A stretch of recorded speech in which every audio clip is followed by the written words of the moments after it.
El despertar. Austria limita con Italia y San Valentín no dista de Treviso más de 300 kilómetros. Y sin embargo, el 15 de octubre, 31º día de viaje, atravesábamos una nueva frontera y entrábamos en Múnich, presas de un desconsolado cansancio ferroviario, de una náusea radical ante las vías, los precarios sueños sobre el entarimado, el traqueteo, las estaciones, por lo cual los olores familiares comunes a todos los ferrocarriles del mundo, el agudo olor de las traviesas empaladas, de los frenos calientes, del carbón consumido, nos causaban un malestar profundo. Estábamos cansados de todo, especialmente cansados de atravesar límites inútiles. Y por otra parte, el hecho de sentir por primera vez bajo nuestros pies un trozo de Alemania, no de la Alta Silesia o de Austria, sino de la verdadera Alemania, superponía a nuestro cansancio un estado de ánimo complejo, en el que se mezclaban la impaciencia, la frustración y la tensión. Nos parecía que teníamos algo que contar, cosas enormes que contar a cada uno de los alemanes, y que cada uno de los alemanes tenía que contárnoslas a nosotros. Sentíamos la urgencia de echar cuentas, de exigir, de explicar y de comentar, como los jugadores de ajedrez al final de la partida. ¿Sabían ellos lo que había ocurrido en Auschwitz? Las matanzas silenciosas y cotidianas a un paso de sus puertas. Si lo sabían, ¿cómo podían ir por la calle, volver a sus casas y mirar a sus hijos cruzar el umbral de una iglesia? Si no lo sabían, tenían que escucharnos religiosamente, enterarse por nosotros, por mí, de todo y rápidamente. Sentía el número tatuado sobre mi brazo gritar como una herida. Vagando por las calles de Múnich, llenas de ruinas, por los alrededores de la estación donde una vez más nuestro tren yacía encallado, me parecía revolverme entre turbas de deudores insolventes, como si todos me debiesen algo y se negasen a pagármelo. Estaba entre ellos, en el campo de Agramante, entre el pueblo de los señores, pero los hombres eran pocos, muchos mutilados, muchos vestidos de harapos como yo. Me parecía que todos habrían tenido que interrogarnos, leernos en la cara quiénes éramos y escuchar con humildad nuestro relato. Pero ninguno nos miraba a los ojos, ninguno aceptó el desafío. Eran sordos, ciegos y mudos, pertrechados en sus ruinas, como en un reducto de voluntaria ignorancia, todavía fuertes, todavía capaces de odio y de desprecio, prisioneros todavía del viejo complejo de soberbia y de culpa. Me sorprendí buscando entre ellos, entre aquella multitud anónima de rostros sellados, otros rostros bien definidos, muchos de los cuales se correspondían con un nombre, de quienes no podían dejar de saber, dejar de recordar, no contestar, de quienes habían ordenado y obedecido, matado, humillado, corrompido, una tentativa vana y necia, porque no hubiesen sido ellos, sino nosotros, los pocos justos, quienes habrían contestado en su lugar.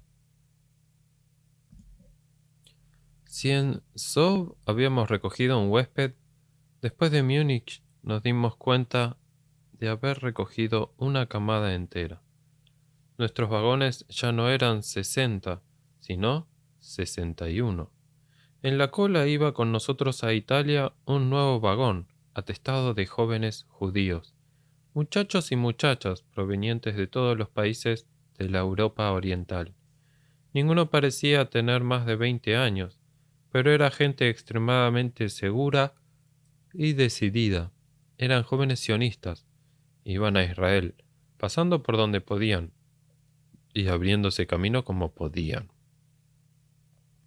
Un barco los esperaba en Bari.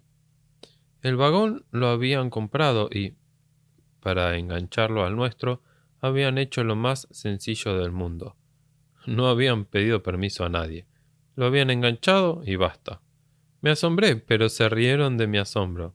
¿Es que Hitler no está muerto?, me dijo su jefe, de intensa mirada de halcón. Se sentían enormemente libres y fuertes, dueños del mundo y de su destino. Por Garmisch-Partenkirchen llegamos por la noche al campo de descanso de Mittenwald, entre las montañas, en la frontera austríaca, donde reinaba un fabuloso desorden. Pernoctamos allí, y fue nuestra última noche gélida. Al día siguiente el tren bajó a Innsbruck, y allí se llenó de contrabandistas italianos, los cuales, en ausencia de la autoridad constituida, nos llevaron el saludo de la patria y distribuyeron generosamente entre nosotros chocolate, aguardiente y tabaco. En su subida hacia la frontera italiana, el tren, más cansado que nosotros, se rompió en dos como un cable demasiado tenso. Hubo varios heridos y esta fue nuestra última aventura. Era ya de noche cuando pasamos el Brennero, que habíamos atravesado hacia el exilio hacía 20 meses. Los compañeros menos castigados en alegre tumulto, Leonardo y yo, en un silencio pesado de recuerdos. De los 650 que éramos al salir, volvíamos 3. ¿Y cuánto habíamos perdido en aquellos 20 meses? ¿Qué es lo que íbamos a encontrarnos en casa? ¿Cuántos de nosotros mismos se había gastado apagado? ¿Volvíamos más ricos o más pobres? ¿Más fuertes o más vacíos? No lo sabíamos, pero sabíamos que en el umbral de nuestra casa, para bien o para mal, se nos esperaba una prueba, y pensábamos en ella con temor. Sentíamos que por las ventanas nos fluía, junto con la sangre extenuada, el veneno de Auschwitz. ¿Dónde íbamos a encontrar la fuerza para volver a vivir? Para derribar las barreras, los matorrales que crecen espontáneamente durante todas las ausencias, en torno a toda casa desierta y a todo cubil vacío. Pronto, mañana mismo, tendríamos que dar la batalla a enemigos desconocidos, todavía, dentro y de fuera de nosotros. ¿Con qué armas? ¿Con qué energía? ¿Con qué voluntad? Nos sentíamos viejos de una vejez secular, oprimidos por un año de recuerdos feroces, vacíos e inermes. Los meses que acababan de transcurrir a pesar de su dureza, el vagabundaje por los márgenes de la civilización, se nos presentaban ahora como una tregua, un paréntesis de ilimitada disponibilidad, un don providencial pero irrepetible del destino.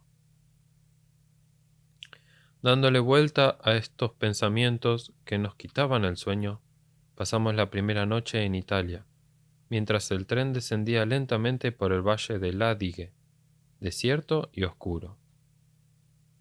El 17 de octubre nos acogió el campo de Pescantina, cerca de Verona, y aquí nos separamos, cada uno hacia su destino. Pero hasta la noche del día siguiente no salía un tren en dirección a Turín. En el confuso vértice de millares de prófugos y de supervivientes, vimos a Pista, que ya había encontrado su camino. Llevaba el brazalete blanco y amarillo de la Pontificia Opera di Assistenza y colaboraba, listo y alegre, en la vida del campo. Y hete aquí que, sobresaliendo con toda la cabeza por encima de la multitud, avanzaba hacia nosotros una figura, una cara conocida. El moro de Verona. Venía a despedirse de Leonardo y de mí. Había llegado a casa el primero, porque Avesa, su pueblo, estaba a pocos kilómetros. Y nos bendijo, el viejo blasfemador. Elevó sus dedos enormes y nudosos y nos bendijo con el gesto solemne de los pontífices, deseándonos un buen regreso y la mejor suerte. Le agradecimos la bendición, porque la necesitábamos.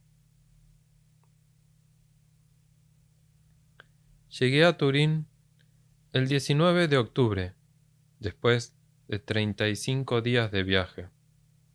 La casa estaba en pie, toda mi familia viva. Nadie me esperaba. Estaba hinchado, barbudo y lacerado, y me costó trabajo que me reconociesen. Encontré a mis amigos llenos de vida, el calor de la comida segura, el concreto trabajo cotidiano, la alegría liberadora de poder contar. Encontré una cama ancha y limpia que por las noches, instante de terror, cedía blandamente a mi peso. Pero solo después de muchos meses fue desapareciendo mi costumbre de andar con la mirada fija en el suelo, como buscando algo que comer o meterme en el bolsillo apresuradamente para cambiarlo por pan, y no ha dejado de visitarme a intervalos unas veces espaciados y otras continuos, un sueño lleno de espanto. Es un sueño que está dentro de otro sueño, distinto en los detalles, idéntico en la sustancia. Estoy a la mesa con mi familia o con mis amigos, o trabajando, o en una campiña verde, en un ambiente plácido y distendido, aparentemente lejos de toda tensión y todo dolor. Y sin embargo, experimento una angustia sutil y profunda, la sensación definida de una amenaza que se aproxima. Y efectivamente, al ir avanzando el sueño, poco a poco, o brutalmente, cada vez de modo diferente, todo cae y se deshace a mi alrededor, el decorado, las paredes, la gente, y la angustia se hace más intensa y más precisa. Todo se ha vuelto un caos. Estoy solo en el centro de una nada gris y turbia, y precisamente sé lo que ello quiere decir. Y también sé lo que he sabido siempre. Estoy otra vez en el lager, y nada de lo que había fuera del lager era verdad. El resto era una vacación breve, un engaño de los sentidos, un sueño. La familia, la naturaleza, las flores, la casa. Ahora este sueño interior al otro, el sueño de paz, se ha terminado. Y en el sueño exterior, que prosigue gélido, oigo sonar una voz, muy conocida, una sola palabra, que no es imperiosa sino breve y dicha en voz baja. Es la orden del amanecer en Auschwitz, una palabra extranjera temida y esperada. A levantarse. Beschwachs. Turín, diciembre 1961, noviembre 1962.